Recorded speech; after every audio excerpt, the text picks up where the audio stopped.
Hello everyone, विश्वगुरु classes में आपका हार्दिक स्वागत है। लास्ट क्लास जब मैंने विद्युत के संबंध में ली थी, उसमें मैंने आप लोगों को विद्युत विभवांतर और विद्युत धारा के बारे में बताया था। तो पहले तो मैं चाहूँगा कि ऐसे स्टूडेंट्स जिन्होंने पहले के क्लास नहीं देखे हैं, तो प्लीज़ पहले आप वो सारे क्लास देखिए, तभी आपको ये क्लास या इसके आगे आने वाली जो क्लासेस हैं वो बेहतर समझ में आएंगी। तो मैंने आपको विद्युत विभवांतर और विद्युत धारा के बारे में जो बताया हुआ था विस्तार से, उसको संक्षेप में थोड़ा फिर से बताते हैं, क्योंकि आज के क्लास में जो भी कंटेंट आपको बताना है, जो कंसेप्ट आपको समझाना है, उसके लिए वो समझना बहुत ज़रूरी है। देखिएगा, सबसे पहली बात हमने आपको बताई थी, जैसे कोई द्रव होता है या द्रव की जगह मान लीजिए हमने जल ले लिया, पानी ले लिया, और इस तरह से दो बर्तन हैं मेरे पास, ये दो टंकियां हैं, और ये दोनों टंकी आपस में नीचे एक पाइप के द्वारा हमने जोड़ दी हैं। अभी आप देखिएगा, इस टंकी में जो जल का तल है वो ज़्यादा है, यानी कि जल ऊपर तक भरा हुआ है, और दूसरी जो टंकी है उसमें जल का तल नीचे है, यानी इसमें कम भरा हुआ है। जैसे ही हम इन दोनों टंकियों को आपस में एक पाइप के द्वारा जोड़ेंगे, क्या होगा, इस टंकी में जो पहली टंकी है जिसका तल ऊंचा है, उससे दूसरी टंकी में ये जल जाना शुरू हो जाएगा, पानी जाना शुरू हो जाएगा, और ये तब तक जाता रहेगा जब तक कि दोनों ही टंकियों में पानी का तल एक समान नहीं हो जाता। जब पहली टंकी का पानी दूसरी टंकी में जाएगा तो निश्चित रूप से दूसरी टंकी का जो स्तर है पानी का, वो धीरे धीरे ऊपर की ओर उठेगा और पहली टंकी का स्तर नीचे की ओर आएगा। जब दोनों का तल समान हो जाएगा तो जो पानी का बहाव है वो रुक जाएगा। ठीक इसी प्रकार से जब दो मेरे पास आवेशित धातु के गोले होते हैं, देखिए मैं धातु की बात इसलिए कर रहा हूँ क्योंकि जो धातुएं होती हैं वो वैद्युत की चालक होती हैं। क्यों होती हैं, ये सारी बातें हमने आपको पिछली क्लासेस में बताई हुई हैं। धातुओं में मुक्त इलेक्ट्रॉनों की संख्या बहुत ज़्यादा होती है, लगभग 10⁻29 10⁻29 मुक्त इलेक्ट्रॉन होते हैं प्रति मीटर क्यूब में। यानी 1 घन मीटर अगर हम आयतन लेते हैं धातुओं का, तो सामान्यतः जो मुक्त इलेक्ट्रॉनों की संख्या होती है वो 10⁻29 होती है, जो कि एक बहुत बड़ा नंबर होता है। इतने ज़्यादा मुक्त इलेक्ट्रॉनों के कारण धातुएं वैद्युत की बहुत अच्छी चालक होती हैं, यानी इनमें आवेश का प्रवाह बहुत आसानी से और तेज़ी से हो पाता है, यह वैद्युत धारा आसानी से प्रवाहित हो पाती है। तो यहाँ पर मैंने दो धातु के गोले ले लिए, निश्चित रूप से ये चालक गोले होंगे और दोनों ही आवेशित हैं, यानी B और A ये दोनों ही गोले आवेशित हैं, और यदि आवेशित हैं तो इनमें कोई ना कोई विभव होगा। जैसे अगर टंकी में पानी भरा है तो पानी का कोई ना कोई क्या होगा, तल होगा, वैसे ही अगर ये आवेशित हैं तो इनका कोई ना कोई विभव होगा। अब एक गोले का विभव हमने मान लिया ज़्यादा है तो वो उच्च विभव हो गया, तो मैंने मान लिया कि जो गोला A है उसका विभव ज़्यादा है, यानी VA ये ज़्यादा है किससे, VB यानी गोले B के विभव से, ठीक है ना। तो गोले B का विभव निम्न विभव है और गोले A का विभव उच्च विभव है, यानी कि दोनों गोलों के विभव में अंतर है, विभवांतर। विभव में अंतर अर्थात विभवांतर। तो अगर विभव में अंतर है और हम इन दोनों गोलों को क्या करते हैं, एक पतले तार द्वारा जोड़ देते हैं। ये पतला जो तार है ये धातु का तार है, इसके द्वारा जोड़ देते हैं। तो जिस प्रकार से ये पाइप क्या करता है, एक टंकी से दूसरी टंकी में पानी ले जाता है, वैसे ये तार क्या करेगा, एक गोले से दूसरे गोले में आवेश ले जाएगा। अब ये आवेश, जैसे पानी हमेशा ऊंचे तल से नीचे तल की ओर जाता है, वैसे ही जो धनावेश होता है वो हमेशा उच्च विभव से निम्न विभव की ओर प्रवाहित होता है। कौन सा आवेश? धनावेश, उच्च विभव से निम्न विभव की ओर। चूँकि हमने आपको बताया हुआ है कि किसी भी पदार्थ में जो धनावेशित कण होते हैं वो प्रोटॉन होते हैं और ऋणावेशित कण जो होते हैं वो इलेक्ट्रॉन होते हैं। प्रोटॉन चूँकि नाभिक के अंदर मौजूद होते हैं तो वो गति करने के लिए स्वतंत्र नहीं होते हैं, अर्थात प्रोटॉन गति नहीं कर सकते। तो गति केवल कौन कर सकता है? इलेक्ट्रॉन कर सकता है। तो धनावेश से क्या मतलब होता है ये भी हमने आपको बताया है। जब इलेक्ट्रॉन जाते हैं यानी कि इलेक्ट्रॉनों की कमी होती है तो उस वस्तु पर धनावेश आता है, पॉजिटिव चार्ज आता है। और जब इलेक्ट्रॉन आते हैं यानी इलेक्ट्रॉनों की ज़्यादा मात्रा होती है, सरप्लस में होते हैं, अधिकता होती है, तो ऋणावेश आता है, नेगेटिव चार्ज आता है। तो धनावेश हमेशा उच्च विभव से निम्न विभव की ओर प्रवाहित होता है। चूँकि धनावेशित कण होते हैं प्रोटॉन, प्रोटॉन कभी भी गति नहीं कर सकते। तो हम इसको ऐसे भी कह सकते हैं कि ऋणावेश यानी धनावेश की जगह क्या हो जाएगा, ऋणावेश हमेशा निम्न विभव से उच्च विभव की ओर प्रवाहित होता है। और वास्तविकता भी यही है कि जो प्रवाह होता है आवेशों का, उसमें कभी भी धनावेशित कण प्रवाहित नहीं होते हैं, बल्कि ऋणावेशित कण अर्थात मुक्त इलेक्ट्रॉन जो होते हैं वही प्रवाहित होते हैं। तो धनावेश उच्च विभव से निम्न विभव की ओर जाएगा, तो इलेक्ट्रॉन कहाँ से कहाँ जाएंगे, निम्न विभव से उच्च विभव की ओर। अब देखिए इन दोनों में निम्न विभव किसका है, गोले बी का, और गोले ए का उच्च विभव है। तो जैसे ही तार द्वारा जोड़ेंगे गोले बी से इलेक्ट्रॉन जाना शुरू होंगे किसके ऊपर, गोले ए के ऊपर। इसके इलेक्ट्रॉन जा रहे हैं अर्थात इसके ऊपर कौन सा आवेश आएगा, धनावेश बढ़ता जाएगा।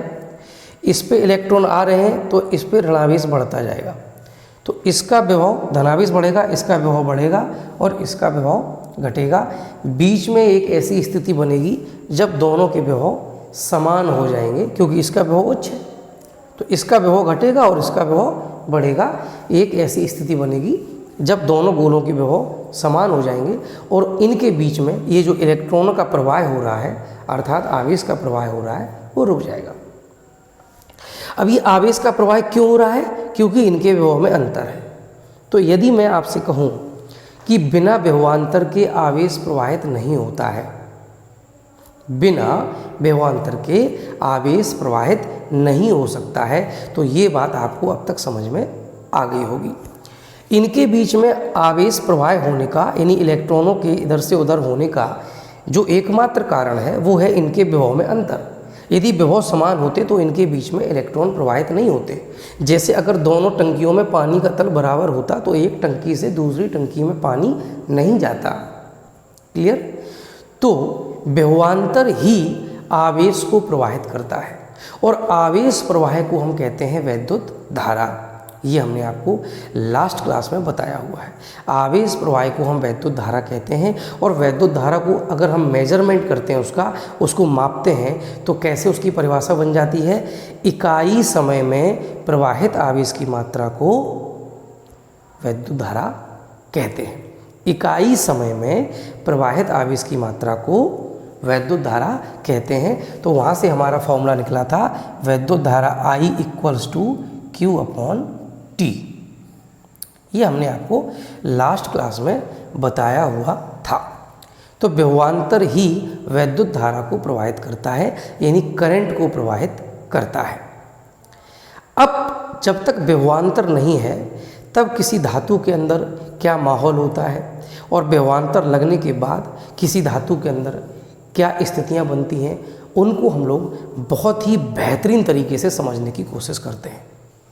देखिएगा, जैसे मान लीजिएगा कि ये एक धातु का टुकड़ा है, ठीक है, ये एक धातु का टुकड़ा है। धातुओं में क्या हो सकता है, लोहा हो सकता है, एल्यूमिनियम हो सकता है, चांदी हो सकती है, सोना हो सकता है, कोई भी धातु जो चालक है, सारी धातुएं चालक होती हैं, तो हमने किसी धातु का एक टुकड़ा ले लिया। सपोज हमने एल्यूमिनियम का एक टुकड़ा ले लिया, क्या होगा? चूँकि धातु है तो इसमें मुक्त इलेक्ट्रॉनों की संख्या बहुत अधिक होगी। कितनी होगी?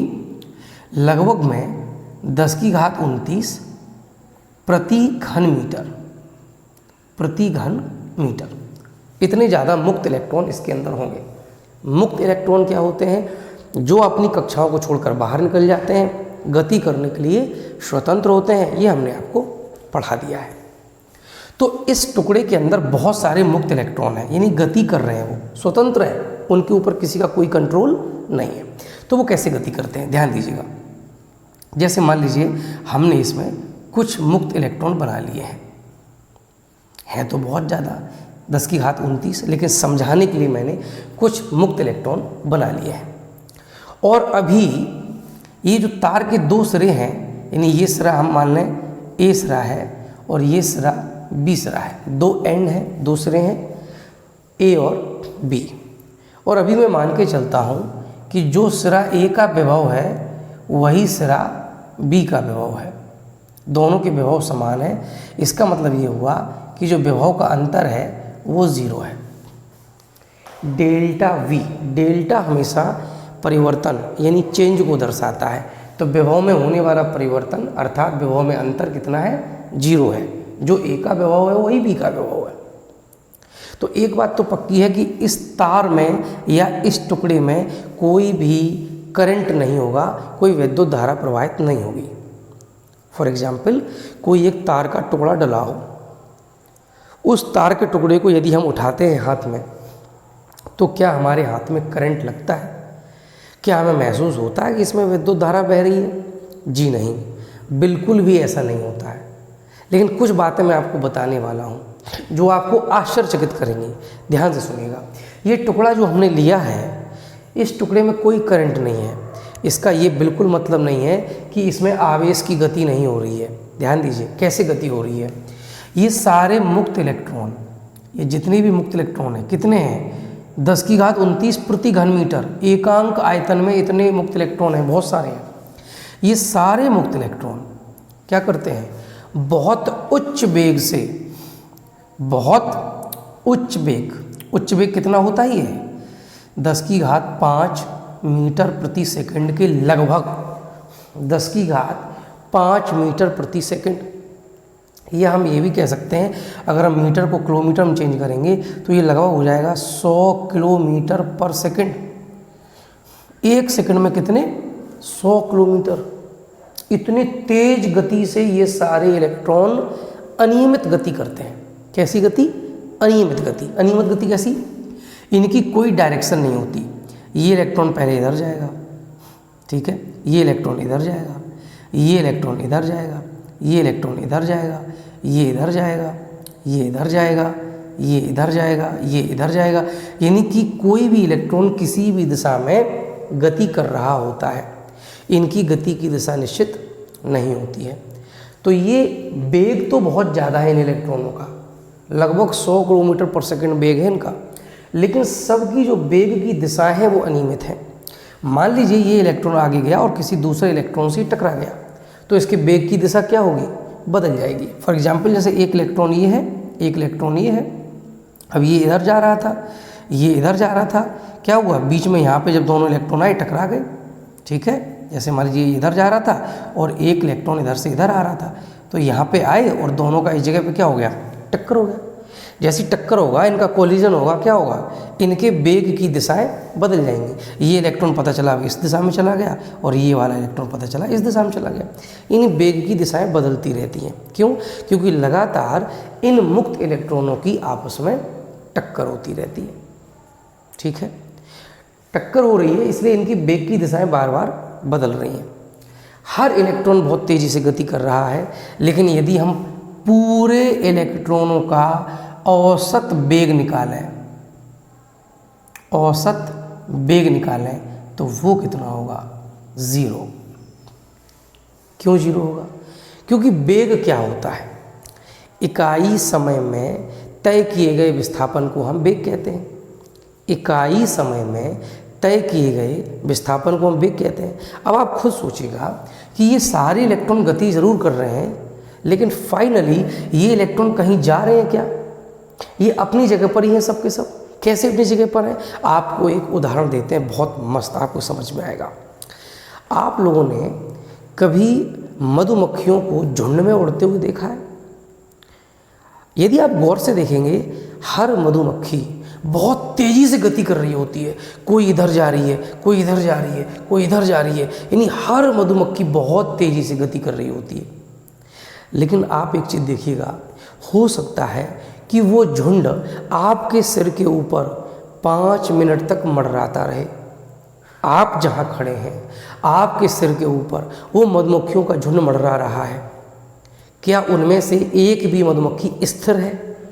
नहीं, सारी मधुमक्खी गति कर रही हैं। फिर भी पूरा का पूरा झुंड आप देखेंगे तो वो कहीं नहीं जा रहा। वो आपके सिर के ऊपर था, आपके सिर के ऊपर है। इसका मतलब क्या हुआ? यदि हम सारी मधुमक्खियों का औसत वेग निकालें तो वो शून्य है, क्योंकि झुंड जहाँ था वहीं है। इसी तरह से हर इलेक्ट्रॉन गति कर रहा है।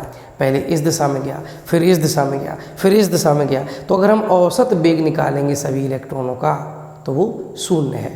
ठीक है, तो ये सारे इलेक्ट्रॉन गति कर रहे हैं, लेकिन इनका औसत वेग शून्य है, यानी इनका विस्थापन नहीं होता है। किसी एक दिशा में ये इलेक्ट्रॉन गति नहीं करते हैं, किसी एक दिशा में आवेश प्रवाहित नहीं होता है, और इसीलिए इस स्थिति में जो करंट होता है वो ज़ीरो होता है। बहुत बेहतर तरीके से मैंने समझाने की कोशिश की है। फिर भी यदि आपको कोई डाउट है प्लीज़ पूछेगा। ठीक है, सारे इलेक्ट्रॉन बहुत तेज़ी से गति कर रहे हैं, लेकिन अनियमित गति है। गति की कोई दिशा निश्चित नहीं है, बार बार दिशा बदल रही है। अगर हम पूरे इलेक्ट्रॉनों का औसत वेग निकालेंगे वो शून्य आएगा, क्योंकि औसत वेग सभी इलेक्ट्रॉनों का शून्य है। अर्थात एक एंड से दूसरे एंड तक कोई आवेश प्रवाहित नहीं हो रहा है, और आवेश प्रवाहित नहीं होगा तो करंट कितना होगा? जीरो। इसीलिए धातु के टुकड़े में कोई करंट नहीं होता है। अब क्यों नहीं हुआ करंट? क्योंकि दोनों सिरों का विभव कैसा था? इक्वल, समान था, विभवांतर जीरो था। अब हम विभवांतर को लगाते हैं। अब विभवांतर जीरो नहीं करेंगे, अब विभवांतर लगाएंगे। एक सिरे का विभव ज़्यादा और एक सिरे का विभव कम। ये कब होगा? जब हम कोई बैटरी के द्वारा उस तार को जोड़ेंगे। बैटरी में दो प्लेटें होती हैं, एक होती है एनोड जिस पे प्लस बना होता है, एक कैथोड होती है जिस पे माइनस बना होता है। तो एनोड प्लेट जो होती है उसका विभव ज़्यादा होता है, और जो कैथोड प्लेट होती है उसका विभव कम होता है। तो जैसे ही आप किसी तार को बैटरी से जोड़ते हैं, ऑटोमेटिकली तार के एक सिरे का विभव ज़्यादा हो जाएगा और एक सिरे का विभव कम हो जाएगा। अर्थात तार के सिरों के बीच में विभवांतर स्थापित हो जाएगा और उस तार में करंट प्रवाहित होने लगेगा। तो उसको हम समझने की कोशिश करते हैं।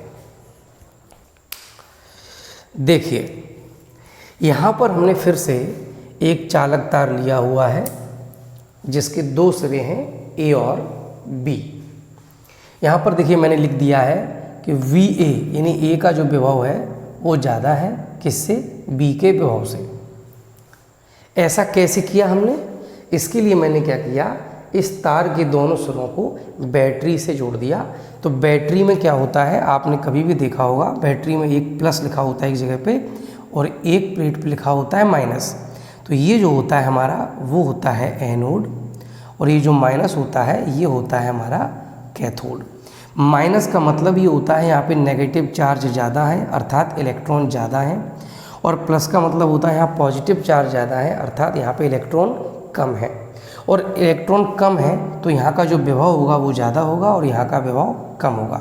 तो जो भी सिरा हमारा इस पॉइंट से जुड़ेगा उसका विभव ज़्यादा हो जाएगा, यानी वो प्लस सिरा हो जाएगा, और जो कैथोड से जुड़ेगा उसका विभव कम हो जाएगा, यानी वो माइनस सिरा हो जाएगा।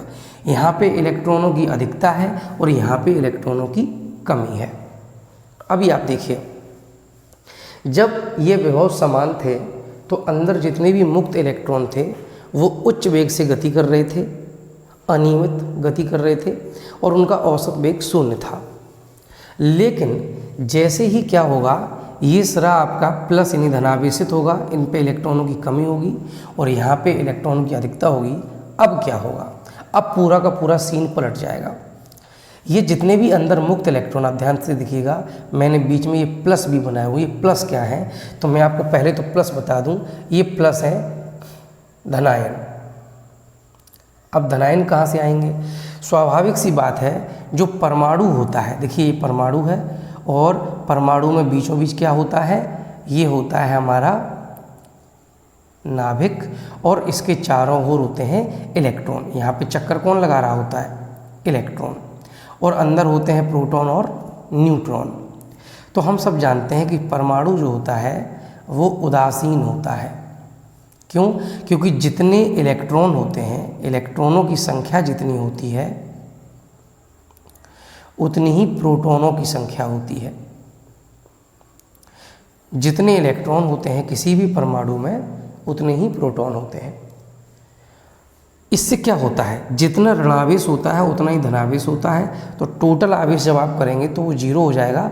यानी परमाणु कैसा होता है, उदासीन होता है। अब आप खुद सोचिए कि अगर एक इलेक्ट्रॉन इसका बाहर निकल गया, ये इलेक्ट्रॉन कक्षा छोड़कर बाहर निकल गया, तो ये कैसा इलेक्ट्रॉन बन गया, मुक्त इलेक्ट्रॉन। मुक्त इलेक्ट्रॉन। तो जैसे मान लीजिए मैं कहूँ कि इसके पास 10 इलेक्ट्रॉन थे और 10 प्रोटॉन थे, तो एक इलेक्ट्रॉन इसका बाहर निकल गया, तो अब उसके बाद इस पे 9 इलेक्ट्रॉन बचे और 10 प्रोटॉन बचे। तो इलेक्ट्रॉन 9 है और प्रोटॉन 10 है, तो प्रोटॉन ज़्यादा है। कितने प्रोटॉन ज़्यादा है, एक प्रोटॉन ज़्यादा है। तो अब इसके ऊपर जो आवेश होगा वो एक प्रोटॉन के आवेश के बराबर होगा। चूँकि प्रोटॉन धनावेशित होता है, इसलिए ये जो अब परमाणु होगा वो परमाणु नहीं रहेगा बल्कि एक धनायन बन जाएगा, यानी इस पर धनावेश आ जाएगा। ठीक है, तो अगर मैं कहूँगा कि मुक्त इलेक्ट्रॉन बहुत ज़्यादा होते हैं धातुओं के अंदर, तो स्वाभाविक सी बात है कि धातुओं में बहुत सारे धनायन भी मौजूद होते हैं जो स्थिर रहते हैं। क्यों, क्योंकि धातुएं ठोस होती हैं, तो ये धनायन सब अपनी जगह पे स्थिर रहते हैं। परमाणु इधर उधर नहीं जाते हैं, तो परमाणु नहीं जाएंगे तो धनायन भी कहीं नहीं जाएगा। गति सिर्फ कौन करेगा, ये मुक्त इलेक्ट्रॉन गति करेंगे, जिनमें मैंने एरो लगाया हुआ है, ध्यान से देखिए। धनायन कहीं नहीं जाएंगे, लेकिन बनाई क्यों है वो अभी आपको समझ में आ जाएगा। अब क्या होगा, ये जो सिरा है ये धनावेशित है, यानी इसका विभव ज़्यादा है और इस सिरे का विभव कम है। धनावेश से तात्पर्य होता है इलेक्ट्रॉनों की कमी, इलेक्ट्रॉनों की कमी। तो इस सिरे पर इलेक्ट्रॉनों की कमी है, जिसके कारण क्या होगा, ये सारे इलेक्ट्रॉन इस सिरे की ओर आकर्षित होंगे। क्यों, क्योंकि मैंने आपको पढ़ाया है कि विपरीत आवेश परस्पर आकर्षित करते हैं। धनावेश ऋणावेश को आकर्षित करता है और ऋणावेश धनावेश को आकर्षित करता है। तो चूंकि इस सिरे पर धनावेश है, इसलिए सारे इलेक्ट्रॉनों को ये सिरा आकर्षित करेगा। दूसरी तरफ ये जो सिरा है वो ऋणावेशित है, यानी यहाँ पे इलेक्ट्रॉन ज़्यादा है, ये इन इलेक्ट्रॉनों को प्रतिकर्षित करेगा, दूर भगाएगा। तो दोनों सिरे, ये सिरा भी इलेक्ट्रॉनों को इधर खींचेगा और ये सिरा इधर भगाएगा, कोई दिक्कत नहीं। इन सारे इलेक्ट्रॉनों पे एक बल कार्य करेगा, जिसके कारण ये सारे इलेक्ट्रॉन कहाँ चलेंगे, ए सिरे की ओर चलना शुरू हो जाएंगे। जबकि विभवांतर नहीं था तो ये सारे इलेक्ट्रॉन अनियमित गति कर रहे थे, लेकिन अब सारे के सारे मुक्त इलेक्ट्रॉन कहाँ जाएंगे, बी सिरे से ए सिरे की ओर चलना प्रारंभ हो जाएंगे। लेकिन अब इनका जो औसत वेग होता है वो 0 तो नहीं होता है, लेकिन आप देखिए कितना होता है, बहुत कम, 10 की घात -4 मीटर पर सेकंड, 10⁻⁻⁴ मीटर पर सेकंड। इतने सूक्ष्म वेग से, ये सूक्ष्म वेग जरूर है लेकिन कैसा होता है, नियत होता है, कांस्टेंट होता है। कैसा होता है, कांस्टेंट होता है, ये वेग बार बार बदलता नहीं है। तो इस नियत वेग से ये सारे इलेक्ट्रॉन बी सिरे से ए सिरे की ओर चलना प्रारंभ हो जाएंगे और इस नियत वेग को हम कहते हैं अनुगमन वेग। इसको हम VD से प्रदर्शित करते हैं, VD। VD क्यों, क्योंकि VD का मतलब होता है drift velocity, drift velocity VD। तो सारे इलेक्ट्रॉनों का वेग अनुगमन वेग के बराबर हो जाएगा। कब? जब हम दोनों सिरों के बीच में क्या लगा देंगे? विभवांतर लगा देंगे, यानी दोनों सिरों का विभव अलग अलग होगा। आप लोग समझ गए होंगे कि ये धनावेशित है, इलेक्ट्रॉनों की कमी है, ऋणावेशित है, इलेक्ट्रॉन की अधिकता है। यहाँ से प्रतिकर्षण लगेगा, इस सिरे से आकर्षण लगेगा, उस बल के कारण ये सारे इलेक्ट्रॉन बी सिरे से ए सिरे की ओर एक सूक्ष्म एवं नियत वेग से गति करेंगे, जिसे हम कहेंगे इलेक्ट्रॉनों का अनुगमन वेग Vd। इसकी वैल्यू होती है बहुत कम, 10⁻⁻⁴ मीटर पर सेकेंड। लेकिन अब जो औसत वेग है वो शून्य नहीं है, यानी सारे इलेक्ट्रॉन एक ही दिशा में प्रवाहित हो रहे हैं, तो हम इस स्थिति में कहेंगे कि आवेश प्रवाहित हो रहा है। आवेश प्रवाहित हो रहा है, और आवेश प्रवाहित हो रहा है अर्थात क्या प्रवाहित हो रही है? धारा प्रवाहित हो रही है, करंट प्रवाहित हो रहा है। क्लियर? तो धारा को प्रवाहित करने के लिए क्या जरूरी है? दोनों सिरों के बीच में विभवांतर होना।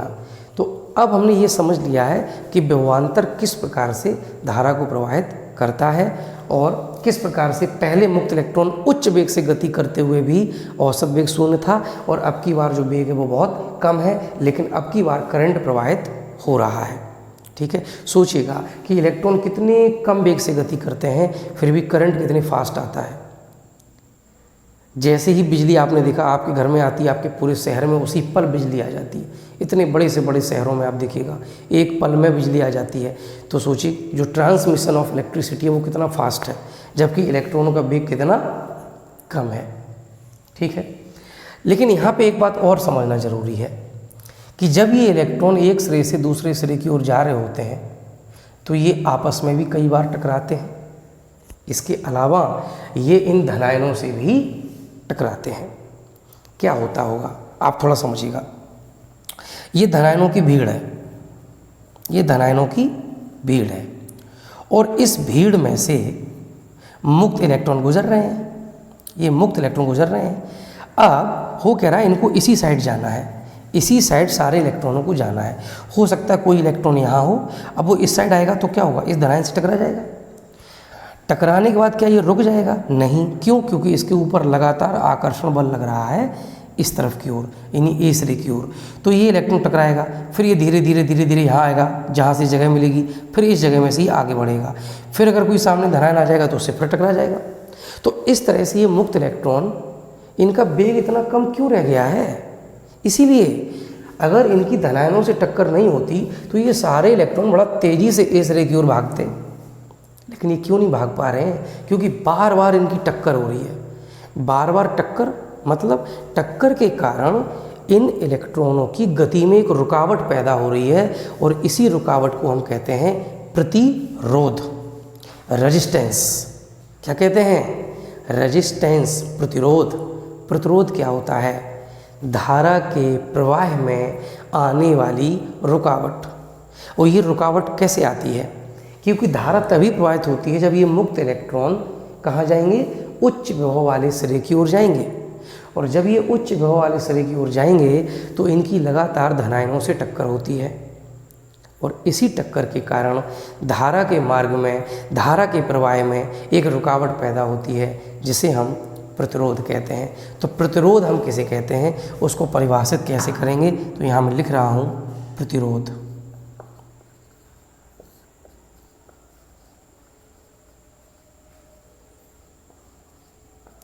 रेजिस्टेंस,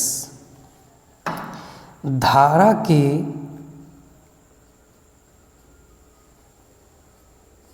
प्रवाह में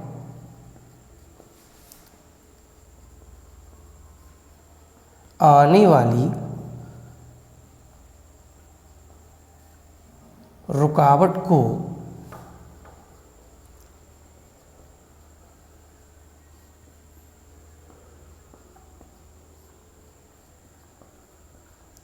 प्रतिरोध कहते हैं। और प्रतिरोध को हम किससे प्रदर्शित करते हैं? प्रतिरोध को हम लोग कैपिटल R से प्रदर्शित करते हैं, क्योंकि R फॉर रेजिस्टेंस। ठीक है ना? तो धारा के प्रवाह में आने वाली रुकावट को हम प्रतिरोध कहते हैं। कैसे रुकावट आती है मैंने आपको समझा दिया है। अब ये क्या है? धारा के प्रवाह में आने वाली रुकावट। तो आप खुद सोचिए, अगर प्रतिरोध बढ़ेगा तो सीधी बात है धारा का प्रवाह घटेगा, अर्थात प्रतिरोध बढ़ेगा तो करंट घटेगा और प्रतिरोध घटेगा तो करंट बढ़ेगा। तो प्रतिरोध क्या होता है ये मैंने आपको बता दिया, लेकिन प्रतिरोध बढ़ेगा तो धारा घटेगी और प्रतिरोध घटेगा तो धारा बढ़ेगी। देखिए, जैसे हमने आपको बताया था कि आवेश प्रवाह को हम वैद्युत धारा कहते हैं, आवेश प्रवाह को हम वैद्युत धारा कहते हैं। और वैद्युत धारा की माप क्या होती है, उसको हम मेजरमेंट उसका हम कैसे करते हैं, तो हमने आपको बताया था कि इकाई समय में प्रवाहित आवेश की मात्रा को वैद्युत धारा कहते हैं। तो उस कंडीशन में एक परिभाषा हमें ऐसी मिलती है जो कैलकुलेशन के लिए होती है, जो उसका मैथमेटिकल फॉर्मूला होता है, क्या कि I इक्वल्स टू Q/T। ये हमने आपको वैद्युत धारा के लिए बताया हुआ था। तो वैसे ही हमने आपको प्रतिरोध के लिए क्या बताया कि धारा के प्रवाह में आने वाली रुकावट को हम प्रतिरोध कहते हैं। लेकिन प्रतिरोध को हम यदि एक फॉर्मूले के रूप में प्रदर्शित करें तो फिर हम कैसे प्रदर्शित करेंगे, तो ध्यान दीजिए। अभी हमने आपको बताया कि कोई भी तार हो, जब तक उस तार के सिरों के बीच में विभवांतर नहीं होगा, जब तक विभवांतर नहीं होगा तब तक करंट नहीं होगा। तो हमने मान लिया है कि ये एक तार है जिसके दो सिरे हैं A और B, और हमने इन दोनों सिरों के बीच में जो विभवांतर लगाया वो कितना लगाया, V के बराबर। A और B के जो विभव हैं उनका अंतर कितना है, V के बराबर है। तो हम इसको ऐसे भी कह सकते हैं VA और VB, यानी A और B के जो विभव हैं उनका अंतर किसके बराबर है, V के बराबर है। तो एक तार के दोनों सिरों के बीच हमने विभवांतर लगा दिया V। यदि विभवांतर होगा तो मुक्त इलेक्ट्रॉन एक दिशा में गति करेंगे, करंट प्रवाहित होगा। कितना, मान लेते हैं कि I धारा प्रवाहित हुई। V विभवांतर लगाने से इस तार के अंदर I धारा प्रवाहित हुई। तो इस तार का जो प्रतिरोध होता है वो होता है R बराबर V/I। प्रतिरोध R बराबर V/I। तो हम कैसे प्रवाहित करेंगे, माना किसी चालक तार के दोनों सिरों के बीच V विभवांतर लगाने पर उसमें प्रवाहित धारा कितनी है, I है। माना किसी चालक तार के दोनों सिरों के बीच V विभवांतर लगाने पर उसमें प्रवाहित धारा का मान I है। तो चालक तार का प्रतिरोध क्या होता है, V/I। विभवांतर और धारा के अनुपात को उस तार का प्रतिरोध अथवा वैद्युत प्रतिरोध R कहते हैं। ठीक है, तो ये आपकी एक और परिभाषा हो जाएगी। क्या हो जाएगी, यदि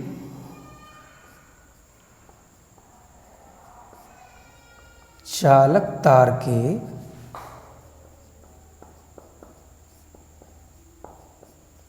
सिरों के बीच V विभवांतर लगाने पर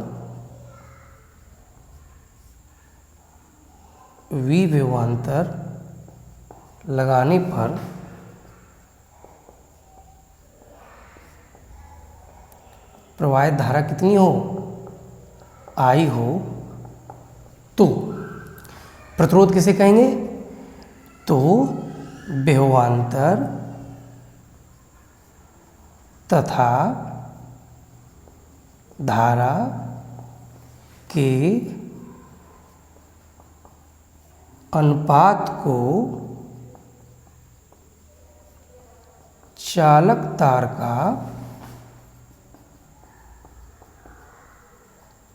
प्रतिरोध R कहते हैं। ठीक है, तो वास्तव में अगर कंसेप्ट वाइज समझा जाए तो प्रतिरोध है क्या, धारा के मार्ग में आने वाली रुकावट जो क्यों पैदा होती है, मुक्त इलेक्ट्रॉनों और धनायनों के टक्कर के कारण। ठीक है, कंसेप्ट वाइज ये होता है। और प्रतिरोध को यदि हम कैलकुलेट करेंगे तो वो होता है V/I, जहाँ V है चालक तार के सिरों के बीच लगाया गया विभवांतर और I है उसमें बहने वाली धारा। अब अगर हम प्रतिरोध के मात्रक की बात करें तो आर का मात्रक क्या होगा? आर का मात्रक क्या होगा? वी विभवांतर है और विभवांतर का मात्रक होता है volt. Volt divided by I. धारा का मात्रक क्या होता है? एम्पियर। तो जो प्रतिरोध का मात्रक हो जाएगा वो हो जाएगा वोल्ट पर एम्पियर, वोल्ट प्रति एम्पियर, और इसी को हम कहते हैं ओम। ओम, ठीक है। तो प्रतिरोध का मात्रक क्या होता है? वोल्ट प्रति एम्पियर या ओम, और ओम को हम इस चिन्ह द्वारा प्रदर्शित करते हैं। जैसे हम लिख देते हैं कि किसी चालक तार का प्रतिरोध कितना है? 15 ओम है, इस तरीके से ये ओम, ठीक है। मेगा ओम, मेगा माने होता है 10⁶। तो अगर मैं कहूँ 1 मेगा ओम को क्या लिखूँगा? तो 1 मेगा ओम का मतलब हो जाएगा 1 मेगा ओम का मतलब हो जाएगा 10⁶ ओम। अगर हम कहेंगे 1 माइक्रो ओम, 1 माइक्रो ओम, तो इसका मतलब हो जाएगा 10⁻⁻6 ओम। ये जो साइन रहता है, सिंबल रहता है, इसको हम ओम पढ़ते हैं। तो ये हो गया आपका प्रतिरोध का मात्रक। अब यदि आपसे पूछा जाए कि 1 ओम की परिभाषा बताइए, तो हम कह सकते हैं कि 1 ओम बराबर होगा 1 वोल्ट डिवाइडेड बाई 1 एम्पियर। क्योंकि वोल्ट पर एम्पियर को हम ओम कहते हैं, तो 1 ओम बराबर 1 वोल्ट डिवाइडेड बाई 1 एम्पियर। तो 1 ओम को हम कैसे परिभाषित करेंगे? देखिए, इस बात को अगर आप सीख लेंगे ना तो बहुत सारी चीज़ों को रटने से बच जाएंगे। यदि किसी तार के सिरों के बीच 1 वोल्ट विभवांतर लगाने पर तार में प्रवाहित होने वाली धारा का मान कितना हो? 1 एम्पियर हो। यदि किसी तार के सिरों के बीच 1 वोल्ट का विभवांतर लगाने पर तार में प्रवाहित होने वाली धारा 1 एम्पियर हो, तो उस तार का प्रतिरोध 1 ओम होता है, ठीक है। तो ये हो गई 1 ओम की परिभाषा। तार के सिरों के बीच 1 वोल्ट विभवांतर लगाने पर तार में बहने वाली धारा 1 एम्पियर है, तो तार का प्रतिरोध 1 ओम होता है। देखिए, इन सब चीज़ों के मैं शॉर्ट नोट्स आपको प्रोवाइड कराऊंगा विश्व गुरु क्लासेस के नाम से। जो टेलीग्राम पे ग्रुप बना हुआ है उसमें इसके शॉर्ट नोट्स आपको मैं प्रोवाइड करा दूंगा। बाद बाकी मैं चाहूँगा कि आप लोग क्लास सब लेते हैं, क्लास को देखते हैं, तो बीच बीच में उसको पॉज करके आप स्क्रीनशॉट लेते जाइएगा, या जो भी आप पढ़ें उसको क्लास को पॉज कर दीजिए। आप पहले जितना सुना है, पढ़ा है, उसके नोट्स बना लीजिए, फिर अपनी क्लास को आप रिज्यूम कीजिए, आगे देखिएगा। यानी कि क्लास को देख करके आप अपने बढ़िया से नोट्स बना सकते हैं, ठीक है। देखिए, जो बातें जितनी बताई जाती हैं उतनी नोट्स पे कभी नहीं आ सकती। तो जो शॉर्ट नोट्स मैं आपको दूंगा, निश्चित रूप से उसमें कम से कम लिखने की कोशिश करता हूँ, और मैं चाहूँगा कि आप अपने नोट्स डिटेल में बनाएं। तो इसलिए प्लीज़ क्लास को अच्छे से वॉच कीजिए, उसको पॉज कर करके आप अपने सारे नोट्स तैयार कीजिए, स्क्रीनशॉट लेते चलिएगा। शॉर्ट नोट्स आपको मैं ग्रुप में प्रोवाइड करा दूंगा। टेलीग्राम पे आप जाइएगा, पहले अगर टेलीग्राम नहीं है इंस्टॉल कीजिए प्ले स्टोर से, और उसमें आप विश्व गुरु क्लासेस सर्च करेंगे तो आपको ग्रुप मिल जाएगा, उसको ज्वाइन कर लीजिए और वहाँ से आप शॉर्ट नोट्स ले सकते हैं, ठीक है। तो इस तरह से ये 1 ओम की परिभाषा हो जाती है। तो ये बात रहती है प्रतिरोध के बारे में, और मैंने आपको ये भी बता दिया कि प्रतिरोध क्या होता है और प्रतिरोध क्यों होता है, ठीक है। तो आज की क्लास को मैं ज़्यादा लंबा नहीं करूँगा, क्योंकि ज़्यादा बड़ी क्लास होने के बाद फिर बच्चों में उतना इंटरेस्ट नहीं रहता देखने के लिए। तो आज इतना ही। यदि आपको क्लास अच्छी लगे तो प्लीज़ लाइक कीजिए, ज़्यादा से ज़्यादा लोगों को शेयर कीजिए, सब्सक्राइब कीजिए और कराइए। अच्छी लगती है अप्रिशिएट कीजिए। यदि आपको कोई डाउट होता है प्लीज़ पूछेगा, ठीक है। तो मिलते हैं अगली क्लास में।